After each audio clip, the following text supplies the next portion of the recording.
പുതിയ സർക്കാർ അധികാരമേറ്റതോടെ IAS തലപ്പത്തും വൻ അഴിച്ചുപണിക്ക് കളമൊരുങ്ങി. അടുത്ത മാസം 30-ന് വിരമിക്കുന്ന ജയതിലകിന് പകരം സഞ്ജീവ് കൗശിക് ചീഫ് സെക്രട്ടറി ആകാനാണ് സാധ്യത.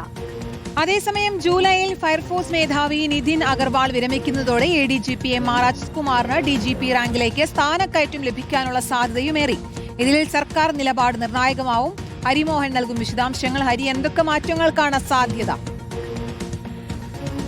UDF സർക്കാർ അധികാരത്തിലേറിയതിന് തൊട്ടു പിന്നാലെ IAS തലപ്പത്ത് അഴിച്ചുപണി വരുന്നു. അടുത്ത മാസം 30-ാം തീയതിയോടുകൂടി ജയതിലക് വിരമിക്കുകയാണ്, ചീഫ് സെക്രട്ടറി വിരമിക്കുകയാണ്. ചീഫ് സെക്രട്ടറി സ്ഥാനത്തേക്ക് UDFിനോട് വളരെ ആഭിമുഖ്യമുള്ള, UDFിന് താല്പര്യമുള്ള ഒരാൾ വരും എന്നുള്ള വാർത്തകളാണ് പുറത്തു വരുന്നത്. അതിൽ ഏറ്റവും പ്രധാനപ്പെട്ട കാര്യങ്ങളായി മുമ്പ് ചർച്ച ചെയ്തിരുന്നത് നിലവിൽ ആഭ്യന്തര സെക്രട്ടറി ആയിട്ടുള്ള ബിശ്വനാഥ് സിൻഹ ചീഫ് സെക്രട്ടറി സ്ഥാനത്തേക്ക് വരുമെന്നുള്ളതായിരുന്നു. പക്ഷേ UDFുമായി അത്ര നല്ല രസത്തിലല്ലാത്ത ബിശ്വനാഥ് സിൻഹയെ പരിഗണിക്കാനുള്ള സാധ്യത തീരെ കുറവാണ്.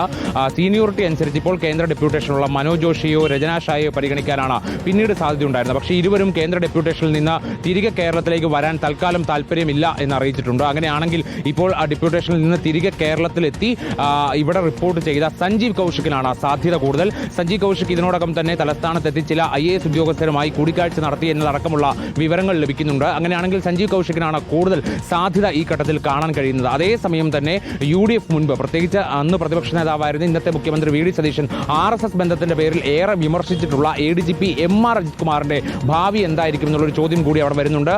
ജൂലൈ മാസത്തോടുകൂടി ഒരു screening committee, UPC screening committee ചേരും. അതിൽ വെച്ച് DGPയായി സ്ഥാനക്കയറ്റം നൽകാൻ അജിത് കുമാർ യോഗ്യനാണോ എന്ന് പരിശോധിക്കും. വിജിലൻസ് അന്വേഷണം നേരിടുന്ന അജിത് കുമാറിനെതിരെ എന്തെങ്കിലും നിലപാട് സ്ക്രീനിംഗ് കമ്മിറ്റി എടുക്കുമോ എന്നറിയില്ല. പക്ഷേ അതെന്തായാലും അവർ കൊടുക്കുന്ന ശുപാർശ മന്ത്രിസഭാ യോഗം കൂടി അംഗീകരിക്കണം. അതിൽ UDF സർക്കാരിന്റെ നിലപാട് വളരെ നിർണായകമായിരിക്കും. അതിനനുസരിച്ചായിരിക്കും അജിത് കുമാറിന്റെ ഭാവിയും നിർണ്ണയിക്കപ്പെടുക.